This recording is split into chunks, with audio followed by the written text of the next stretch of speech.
Hi all, welcome to Let's Talk. Strong bonds and muscles keeps you going. Today we'll get familiar with domestic injuries and sports injuries. We have with us Dr. Raghu, orthopedic surgeon and the medical director of Aster Hospital, Qatar, who has 24 years post-FRC's experience as well. Doctor, welcome to the show. Thank you very much. So doctor, let's talk. What's domestic injuries? Can you explain? Sure. Domestic injuries are basically fall at home. Happens quite commonly. The commonest one of them is fall on the outstretched hand, which can give rise to many injuries. So let me enumerate them. You can have a fracture at the wrist. There is a small bone called scaphoid bone which can fracture. You can have a fracture at the wrist, what is called commonly as Colles fracture. You have two bones in the forearm which can also fracture. And there are fractures and dislocations which can happen around the elbow. And you also have a bone called humerus in the arm which can fracture. You can develop a shoulder fracture as well as collarbone fracture. Apart from fractures, you will also obviously have many soft tissue injuries as well. So this, I would say, constitute the commonest domestic injuries. Okay. Doctor, what are the common lower limb injuries that can happen? Alright. The commonest ones are twists of the ankle.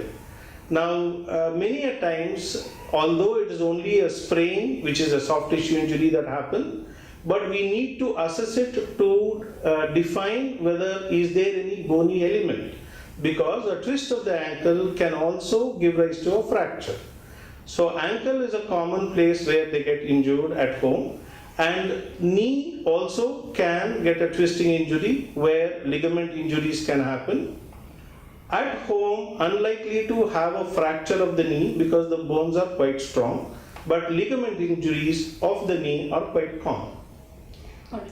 Doctor, what differentiates sprains and strains from fractures? Right. Well, sprains and strains are terminologies used for soft tissue injuries.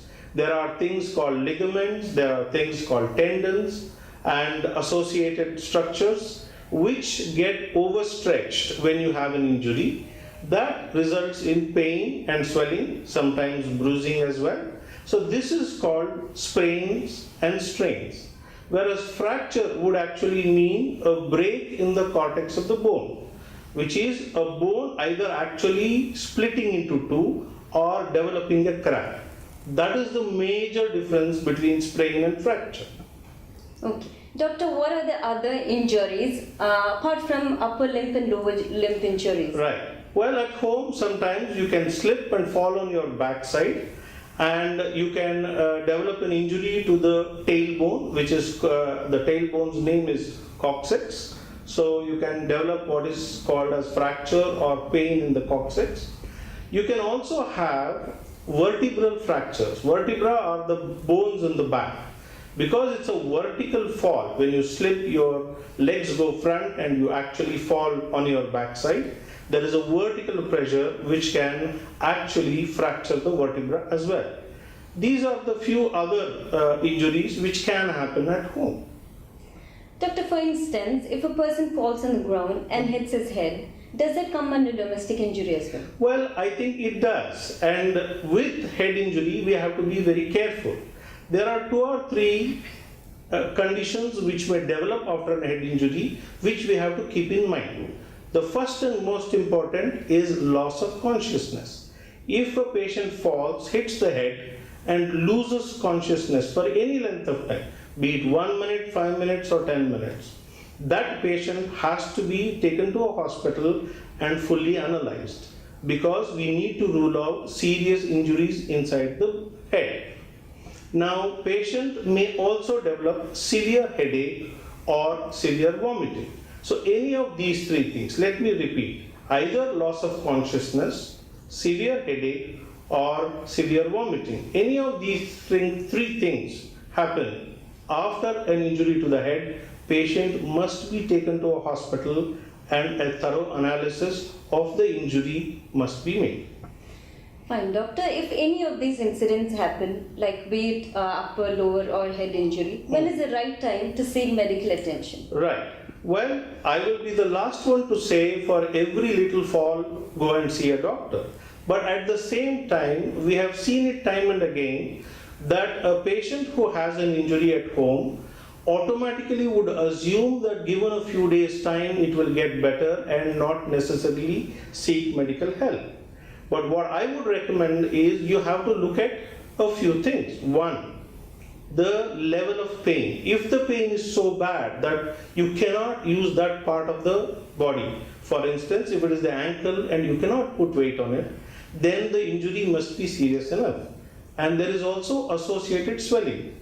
So if an injury happens and that part is quite swollen and quite painful, and even after 2-3 days the pain is not relenting, then definitely that person needs to see a doctor, preferably an orthopedic surgeon, because we can do a proper analysis and differentiate between bony injuries and soft tissue injuries, because we are well aware of the pattern of injuries in soft tissues as well, so that we can give a better analysis and better treatment plan.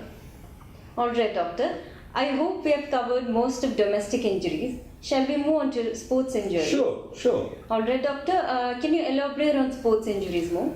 Well, in sports, the commonest injuries happen with ankle and knee. So let's talk about the knee first. The knee does not have basic bony stability. It is like a plate on which a fist is kept. It can move around quite a bit. But the stability comes from 4 structures which hold both the bones together.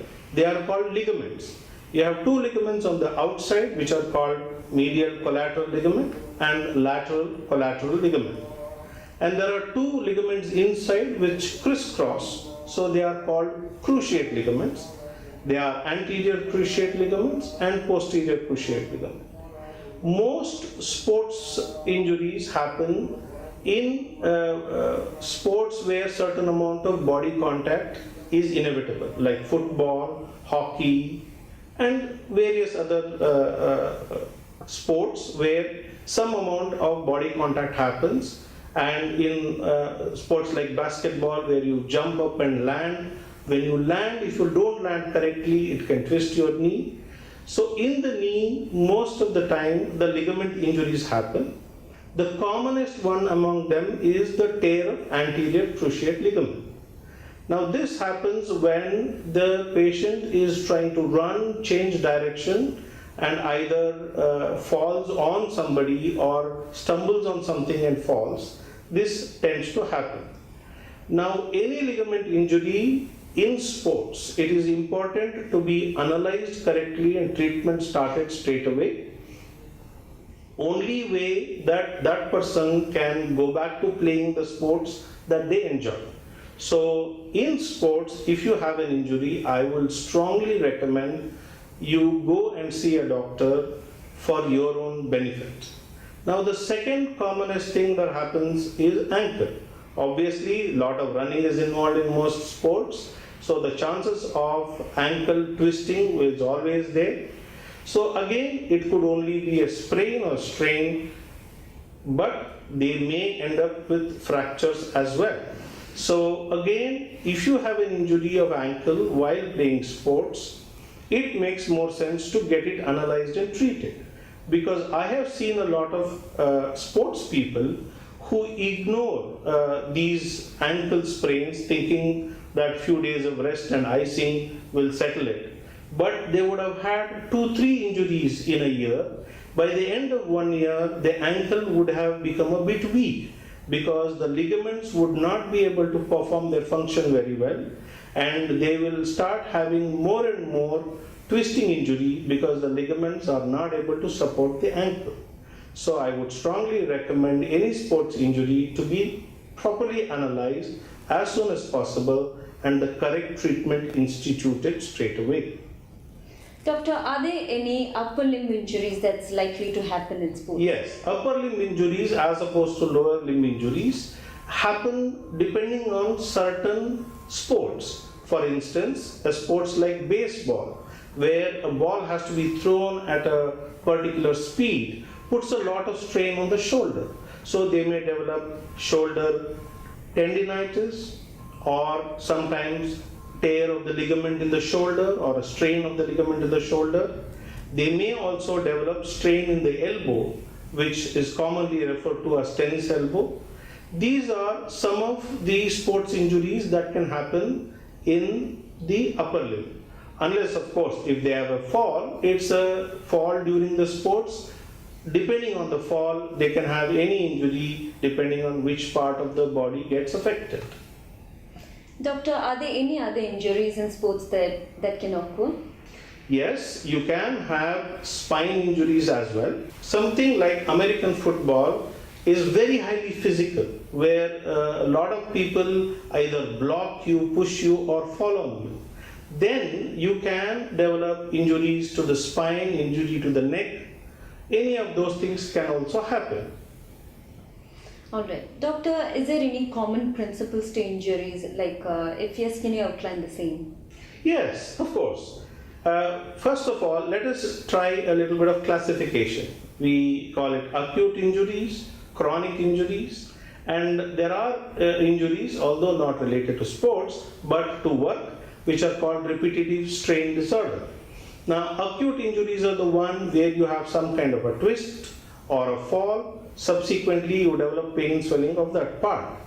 Now, chronic injuries are what we spoke about the shoulder, where a person uses the shoulder quite a lot in certain sports, either like basketball or baseball, where the shoulder muscles get so strained that they start developing inflammation and pain. So that tend to happen over a period of time.